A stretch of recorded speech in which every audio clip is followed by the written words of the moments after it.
Thanks for clicking on the Morning Swim Show interview segment for this Wednesday, July 15th, 2009. I'm your host, Peter Busch. Today we're going to talk to Swimming World Magazine's senior writer, John Lohn, get his thoughts on how the Americans did at the World Champ Trials last week. First, let's watch a quick commercial from our sponsor, the Fitter and Faster Tour. So let me get this straight. You're suffering from bad flip turns, sloppy technique, and slow starts?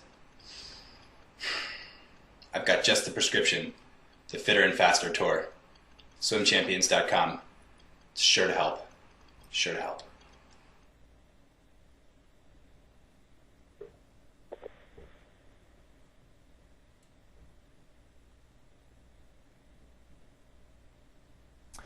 We'd like to bring John Lohn onto the show after a really big meet to get his take on what happened. So we called John up today to recap the U.S. Nationals, which also acted as the World Championship selection meet. John's on the phone right now. John, welcome back to the show. Thanks for having me, Peter. It's good to catch up with you. So are you surprised that Phelps broke a world record this year? You know, had he not done what he did 3 weeks ago at the Canada Cup, and that's where he went to 50.4 in the 100 fly, I would have been somewhat surprised. You know, but when he came so close to breaking Crocker's record there 3 weeks out from Nationals, I think that became a record that, you know, looked like it was very much within his grasp in Indianapolis, and now I think, you know, we're going to see a little bit quicker from him, you know, in a couple weeks. All right, Aaron Pearsall, it seems like this guy, just when you think the rest of the world has caught up to him, he takes another step forward.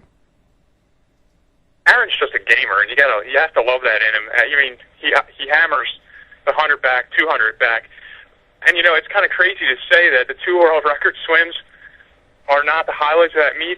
Still trying to lift my jaw from the 51.30 he popped, you know, on the way to third in the 100 butterfly. I mean, this guy is so damn talented. It's unbelievable. I mean, last year we saw him with a great 200 fly during the summer when he wasn't even rested. I mean, he can pretty much do whatever he wants, and you know, I don't think that's something that everybody realizes. I mean, he's just as gifted as it gets. You know something else that really impressed me? The American men's breaststrokers. I mean, we thought we'd all miss Brendan Hansen, but with Shanto and Gangloff, that's a good sign for their medley relay. That was a positive development. I mean, Gangloff almost jumped completely over the 59s into the 58 range. You know, obviously the swimsuit, you know, issue is going to affect a lot of this, but you know, 59.01 puts him right in the mix for the gold. You know, coming to Rome, especially with Kitajima, you know, out of the picture like Hansen for the year. You know, look at Shanto. I mean, is there a better story out there? I mean, you know, what he went through with the cancer, and he comes back and goes 5,900, then comes out and sets two American records in the 200 breast, you know, and puts himself right there as one of the top dogs, you know, for gold in Rome. I mean, you got to feel great for Eric Shanto. You know, on the flip side, though, the American men have a problem. Lack of sprint power, especially in that 100. I mean, nobody went 47. Right. I mean, you know, before I go into that part, if you look at what Jimmy Fegan does, you see him go 21.7 and then make final at 100, and, you know, he's 48 mid. That's a good sign for the future. But for the immediate future, there's some issues, it looks like, for Rome. These guys are going to have to ratchet it up a couple notches to even be able to stay with France, it seems. Can they go into the 47s? You know, I think Nathan Adrian definitely has that ability. Can Dave Walters? Maybe. But you're looking at some significant drops needed, you know, to pull off of what happened in Beijing. And remember, you know, no Jason Lezak with him at the Maccabiah Games. You know, you're not going to have a 46-0 on the end of that thing. Okay, on the women's side, Katie Hoff, she's not quite right. I don't know if it's the training transition, whatever it is. This summer, she was not right at that meet. No, and you know what? If there's a summer to not be right, it's probably this one. You know, between the whole charade of the suit issues and, you know, a year after the Olympics, you know, maybe this is what Katie needed in an odd way. I know that sounds crazy, but she'll, you know, get some time now and rebound and kind of, you know, set off a new game plan and, you know, move forward. I don't think, you know, this is any sign that Katie's on the downside of a career. I just think, you know, she off summer, and it was, you know, the timing in terms of the World Champs is bad. But the timing in terms of, you know, being part of an Olympiad, okay, that's not as big. All right, Rebecca Soni. First of all, she was fantastic, so I'd like you to address that. Second of all, other than her, I don't really see any likely golds in Rome for the U.S. women.